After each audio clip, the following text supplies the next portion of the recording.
Welcome everyone to ABC Evening News. I'm your host, Yasser Jamil, and today we have a special segment on the Great Barrier Reef. Here's Fred with more on that story. The Great Barrier Reef is a natural wonder of the world, a microcosm of the thriving marine life in our oceans, where it is a habitat for 25% of all marine life. Its grandeur visible from space, full of stunning reefs. Yet, in recent years, it has been depleting at a tremendous pace, with half of the coral being wiped out over the past 3 decades.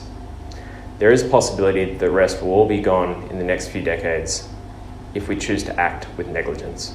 Today we are joined by the leader in his field, Dr. Rogers, engineer and marine biologist at Great Barrier Reef University, Queensland, here today to discuss this tragedy. Thank you for having me here today. Could you tell me a bit more about the coral in the Great Barrier Reef and its importance?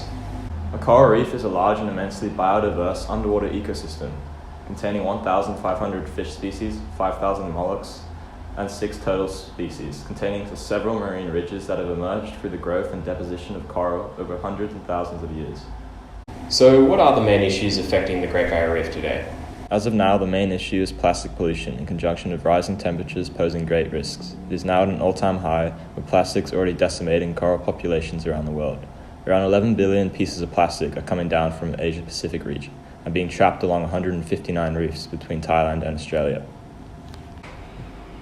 How exactly does the plastic affect the coral though? It doesn't interact with it the same way that birds or turtles or other aquatic life interacts with it.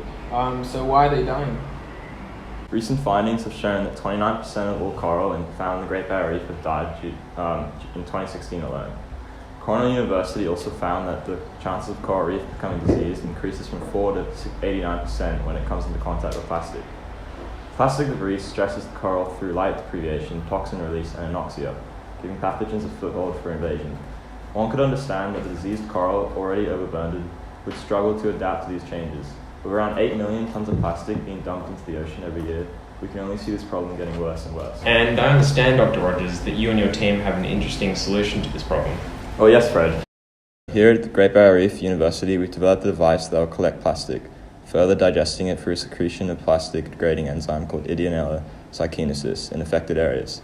It is called the Polyphylline Liberating Aquatic Signaling Tactical Identifying Cleaner Bot, or Plastic Bot for short. The device is easy to use and can be operated by any smart device connected to our database. So how did your research team come up with this invention? We did in-depth research on other previous successful methods used in the Great Barrier Reef to help save the coral. One that stuck out in particular was the example of the crown of thorn starfish. The invasive starfish provided unwanted competition to the other native coral species. The crown of thorn starfish bot, also known as the COTS bot, was designed to go underwater and inject biosalts directly into the coral. The biosalts were effective and produced the desired results. From this success story, we worked with its designers and adapted the technology to suit our needs. It is designed solely for the collection and disposal of plastic debris. So what does this mean for the future of the Great Barrier Reef and Australians? Through the implementation of this device, we hope to reduce the amount of plastic debris entering the Great Barrier waters by 20 to 30% by 2050. In addition, we are working with the Great Barrier Reef Marine Park Authority to create a virtual and interactive game that will immerse all Australians in how the bots clean up the water as they control this simulated experience. This interactive experience will hopefully instill a sense of stewardship and compassion for our oceans, and will hopefully mean that the Australians will recognise the responsibility of saving and conserving the Great Barrier Reef. And like you said, with these new educational games, regular Australians may be impassioned to take action and to conserve our Great Barrier Reef for our future generations. Yeah, definitely.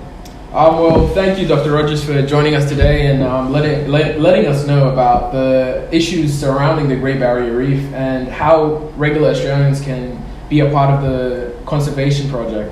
Well, thank you. Yeah, of course. I hope you guys learned something. All right, hopefully. Well, thank you for tuning in to ABC Evening News. Now we're going to join Chris for the sports segment.